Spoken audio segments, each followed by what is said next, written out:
हमारे विभिन्न ज्ञानवर्धक कार्यक्रम देखने के लिए आप हमें अभी सब्सक्राइब करें, बेल आइकन को प्रेस करें ताकि आप देख सकें हमारा कार्यक्रम सबसे पहले। और अधिक जानकारी के लिए फेसबुक पेज को लाइक करना न भूलें। जय माँ इंद्राक्षी। इंद्राक्षी धाम में दर्शकों आप सभी का हम हार्दिक स्वागत करते हैं। आज के दिन जिन जातकों का जन्मदिवस है, मैरिज एनिवर्सरी है, उन सभी को हमारी तरफ से बहुत बहुत शुभकामनाएं। आज हम बात करेंगे कि ऐसे कुछ पीड़ादायक योग भी हथेली में होते हैं, जिसकी हथेली में हो जब तक वो योग शांत नहीं होते, ठीक नहीं होते, तब तक जीवन में उलझनें बनी रहती हैं। क्या है वो योग, अभी जानेंगे। फिलहाल आज का पंचांग देखते हैं। 3 फरवरी सन 2021 दिन बुधवार, माघ मास, कृष्ण पक्ष, संवत 2077, तिथि आज षष्ठी है, नक्षत्र चित्रा है, दिशा सूल 12 से 1:30, राहु काल उत्तर पूर्व दिशा। जिस व्यक्ति की हथेली में काफ़ी सारी रेखाओं के गुच्छे से बने हों, ऐसे बन जाते हैं कई बार, तो वो व्यक्ति मानसिक पीड़ित रहेगा या कहीं ना कहीं उस व्यक्ति को नींद में भय सताएगा। भूत प्रेत, ऊपरी बाधाएं उस व्यक्ति के जीवन में ज़्यादा शामिल हो जाती हैं।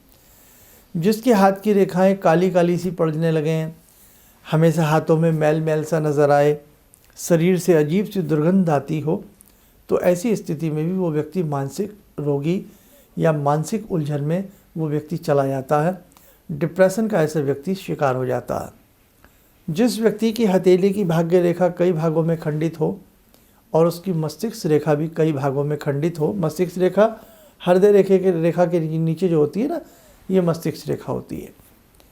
तो मस्तिष्क रेखा भी उस व्यक्ति की यदि खंडित है, तो हमने देखा है कि ऐसा व्यक्ति धन संचय नहीं कर पाता। ऐसे व्यक्ति के जीवन में उतार चढ़ाव ज़्यादा आते हैं और उसे दिक्कतें होती हैं। जिस व्यक्ति का ये चंद्रमा होता है गद्दी वाला, चंद्रमा बहुत मांसल हो और उसकी हथेली में, जिसे हम सेक्टर लाइन आपको अनेकों बार बताया है, भाग्य रेखा नज़र ना आती हो, तो ऐसा व्यक्ति अपने जीवन में बहुत लेट उसके जीवन में कहीं ना कहीं स्थायित्व आ पाता है।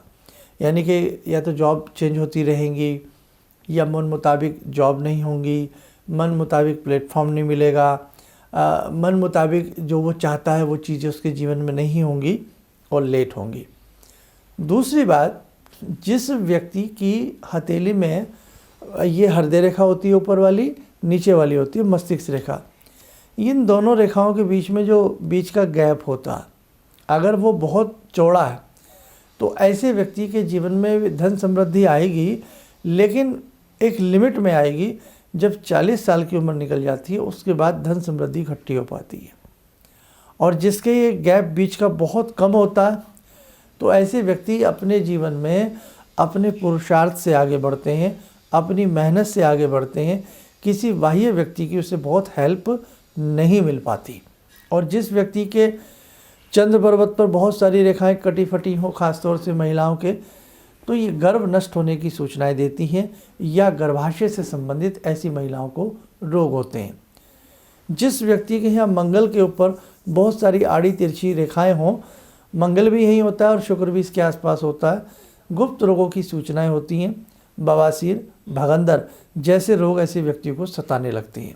और जिस व्यक्ति की सूर्य रेखा के ऊपर मक्कड़ जाल सा बना हुआ हो, बहुत सारे ऐसे योग बने हुए हों, तो ऐसा व्यक्ति हमेशा मानसिक उलझनों में उलझा रहता है। नींद में भी सोचता है, आँख खुले में भी सोचता है, सोचता ही सोचता रहता है। और कई बार जिन व्यक्तियों की ये मस्तिष्क और हृदय रेखा संकुचित होती है, ऐसे व्यक्ति कल्पनाशील व्यक्ति होते हैं, भावुक व्यक्ति होते हैं।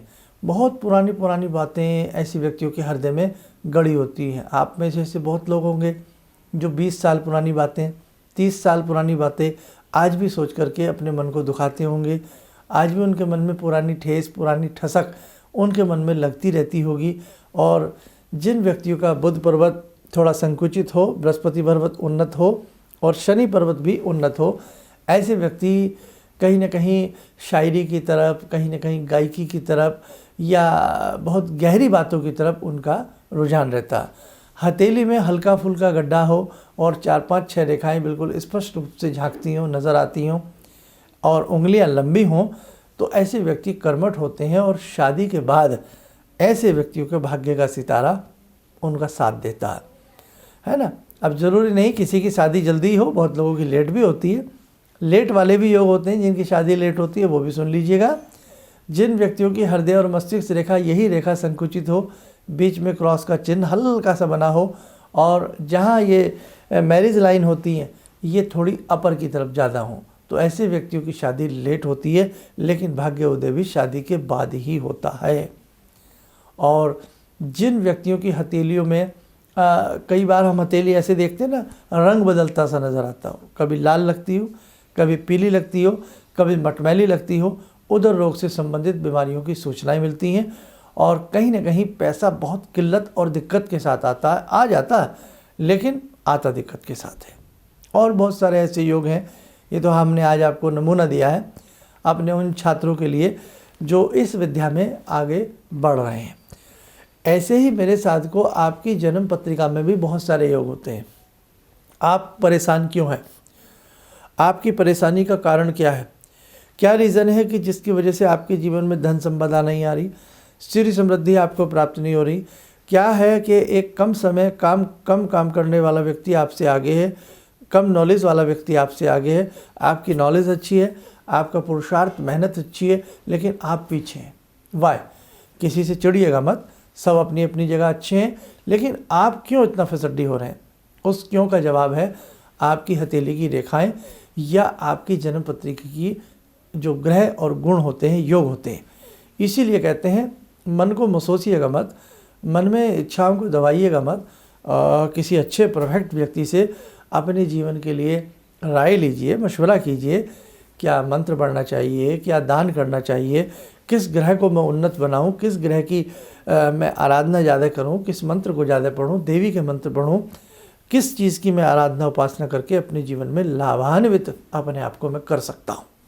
जी हाँ, व्यक्ति अपने भाग्य को बदल सकता है। परम पूज्य गुरुदेव कहा करते थे कि व्यक्ति अपने भाग्य का निर्माता आप है, इसमें कहीं कोई शक नहीं है।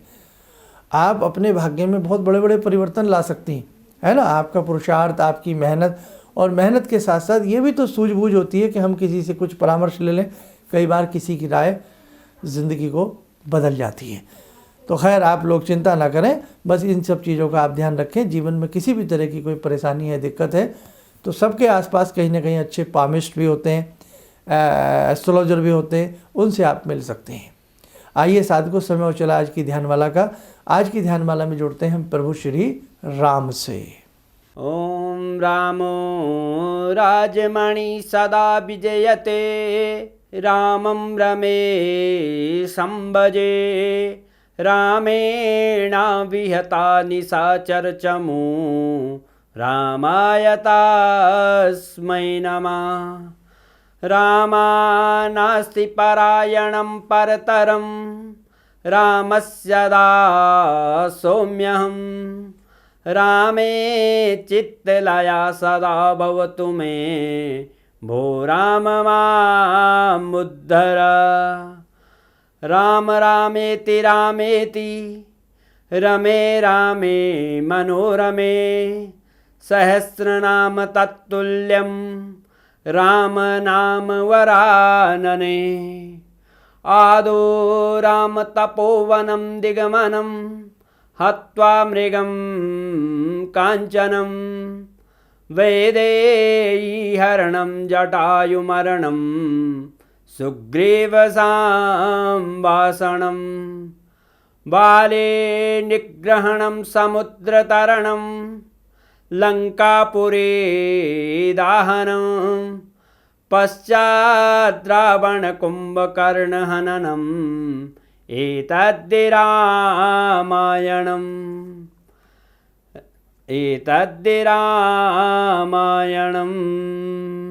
कवच बना लें, ध्यान रखें, राम जी का आशीर्वाद हम सबके ऊपर बरस रहा है।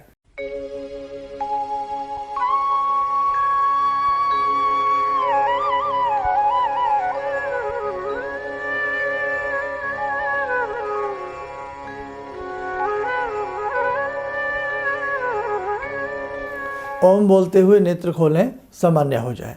देखो साधकों, किसी भी तरह से परेशान होने की आवश्यकता नहीं है। आपकी बहुत बड़ी मदद ज्योतिष विद्या कर सकती है। कुंडली नहीं है तो हाथ की रेखाएं किसी को दिखा करके जो भी आपकी समस्या है उससे आप कहीं ना कहीं आपको रिलीफ अवश्य मिलेगा। बस बशर्ते जो आप उपाय करते हैं ना, उन उपायों को आप अच्छे से किया करें, मन से करने का प्रयास किया करें। इन्हीं शब्दों के साथ हम अपनी वाणी को विराम देते हैं। जय माँ इंद्राक्षी। जहाँ तक मेरा व्यक्तिगत अनुभव रहा है, मैं फर्श पर पड़ा था, आज गुरुजी की कृपा से अर्श पर हूँ। गुरुजी ने एक मंत्र जब पहली बार मिला था तो मैं ऐसी परिस्थिति में गिरा हुआ था कि मेरे को ये लगता था कि मैं जिधर भी जाऊँ मेरे तरफ एक तरफ कुआं एक तरफ खाई वाली स्थिति मेरे साथ थी। और गुरुजी ने वहाँ उस वक्त तो मेरे को 2 मंत्र दिया कि इसका आप पाठ शुरू करो, और 2 दान की सामग्री बताई थी और उसको मैंने शुरू किया। और उसके बाद से उस वक्त से लेकर आज तक मैं फिर जिस स्थिति में था वो पीछे मुड़कर मैंने नहीं देखा। किसी भी समस्या के समाधान के लिए मिले प्रसिद्ध हस्तरेखा एवं वास्तु विशेषज्ञ प्रोफेसर धर्मेंद्र शर्मा जी से। नोट: शिविर में भाग लेने हेतु एवं व्यक्तिगत रूप से मिलने के लिए कॉल करने का समय सुबह 10 बजे से शाम 6 बजे तक। हमारे विभिन्न ज्ञानवर्धक कार्यक्रम देखने के लिए आप हमें अभी सब्सक्राइब करें, बेल आइकन को प्रेस करें ताकि आप देख सकें हमारा कार्यक्रम सबसे पहले। और अधिक जानकारी के लिए फेसबुक पेज को लाइक करना न भूलें।